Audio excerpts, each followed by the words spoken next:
Wakatobi, sebuah kepulauan yang terkenal dengan surga bawah lautnya, terletak di bagian tenggara Pulau Sulawesi. Kepulauan ini dihuni kurang lebih 104.000 jiwa yang tersebar di beberapa pulau dengan luas kurang lebih 823 km persegi.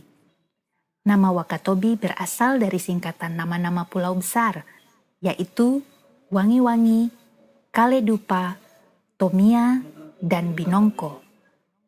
Kepulauan ini baru resmi menjadi kabupaten pada tahun 2003. Pengalaman selama ini, pelaksanaan musyawarah pembangunan daerah atau musrembang daerah itu, yang dimulai dari tingkat desa, kemudian kecamatan, kabupaten,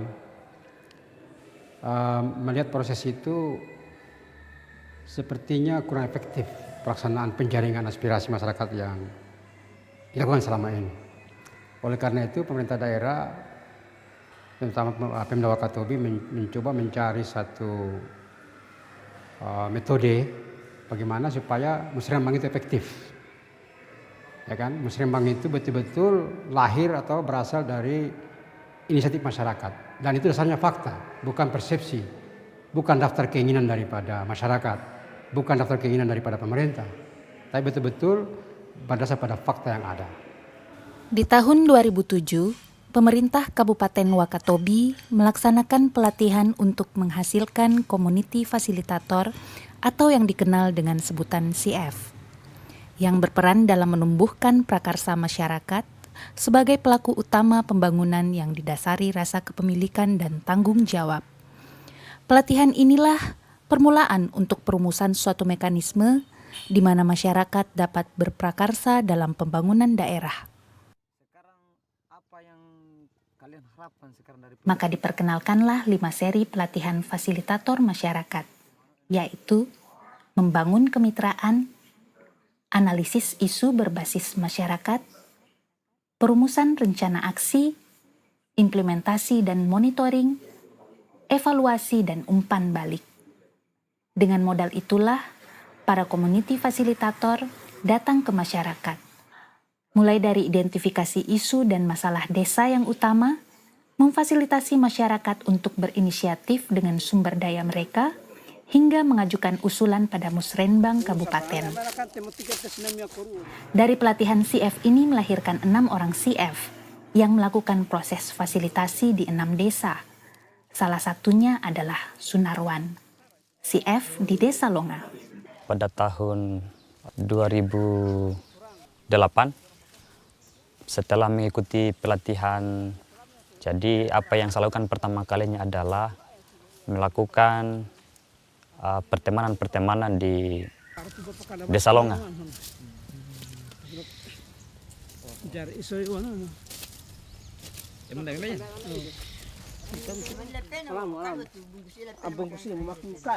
Itu awalnya itu kegiatan kelompok Kaluma itu kita melakukan pembibitan.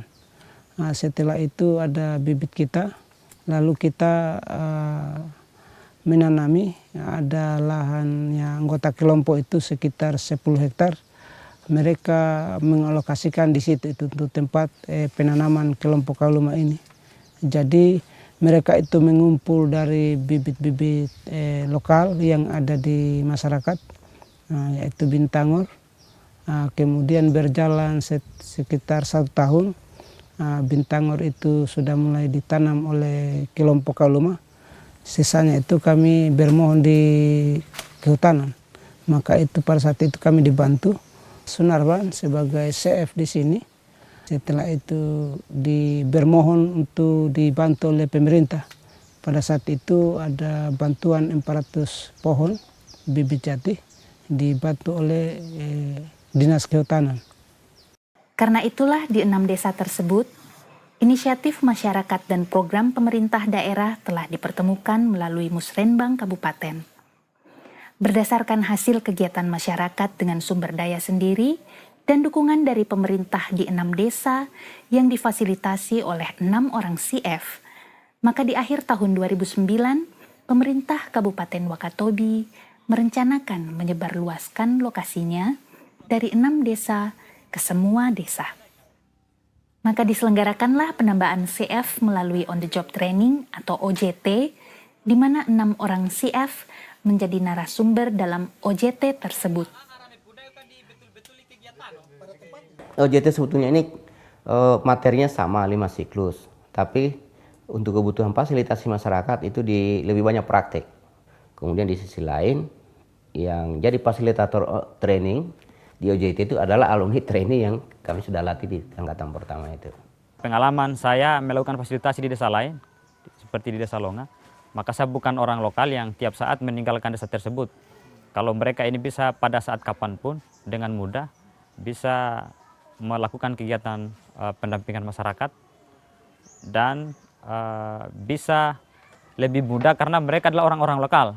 Pada mereka-mereka ini kekuatan pertemanan itu justru terbangun dan bahkan lebih kuat. Itu kelebihan-kelebihan yang dihasilkan dari alumni OJT.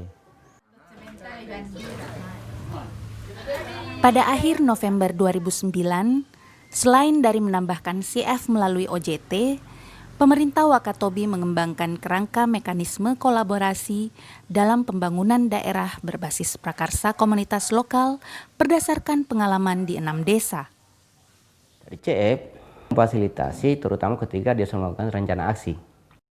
Melakukan rencana aksi masyarakat, ada keterbatasan sumber daya yang tidak dimiliki oleh masyarakat atau di luar kapasitas masyarakat, itu yang kemudian diusulkan melalui proses musrembang. Nah, musrembang ini dimulai dari musrembang tingkat desa kelurahan atau bahkan kelompok masuk di desa, itu yang dia kawal.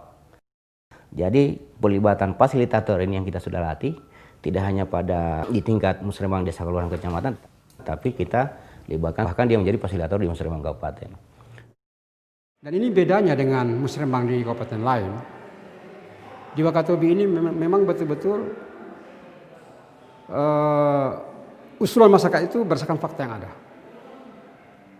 Memang beberapa poin, beberapa kegiatan diusulkan, tapi betul-betul itu fakta. Dan itu penting, prioritas. Sehingga APBD mengakomodir itu. Dibandingkan dengan dulu, usulan banyak sekali. Mungkin 1-2 yang diterima, 1-2 bisa didanai. Tapi sekarang karena fakta ada, mereka susun difasilitasi oleh fasilitator desa yang kita latih. Nah, untuk itulah maka dirancanglah peraturan bupati tentang pelaksanaan mekanisme kolaborasi, utamanya dalam perencanaan.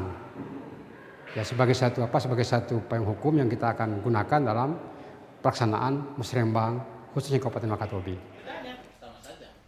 Untuk replikasi mekanisme yang dikembangkan di 6 desa, Bapeda Kabupaten Wakatobi merancang suatu peraturan bupati yang mengatur peranan dari setiap stakeholder dan proses mekanisme berdasarkan kerangka kolaborasi yang dikembangkan.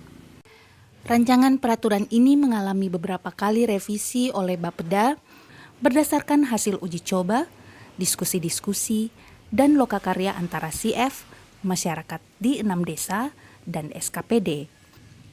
Pada tanggal 11 Februari tahun 2012, Peraturan Bupati Nomor 1 Tahun 2012 tentang sistem dan mekanisme kolaborasi dalam perencanaan pembangunan daerah berbasis prakarsa komunitas lokal telah ditandatangani oleh Bupati dan mendapatkan pengesahan secara resmi. Peraturan Bupati ini memuat beberapa mekanisme pendukung untuk menjalankan mekanisme kolaborasi di Wakatobi, seperti struktur kelembagaan untuk pelaksanaan mekanisme kolaborasi dan mengawal proses penilaian usulan, format dan penilaian usulan kegiatan berdasarkan rencana aksi, serta kegiatan pasca pelaksanaan meliputi monitoring, evaluasi, dan feedback. Perlu saya sampaikan, itu bagus sekali karena dia lebih kepada bagaimana membangkitkan inisiatif masyarakat lokal. Bagaimana membangkitkan orang itu supaya orang itu berpikir, orang itu berencana, orang itu bekerja, orang itu mengevaluasi. Ini kan bagus sekali. Jadi bukan Pemda yang membantu merencanakan kegiatan masyarakat, tapi masyarakat itu yang punya inisiatif untuk merencanakan, untuk melaksanakan, untuk memonitor, mengevaluasi, dan ada feedback. Kami Pemda hanya memfasilitasi saja.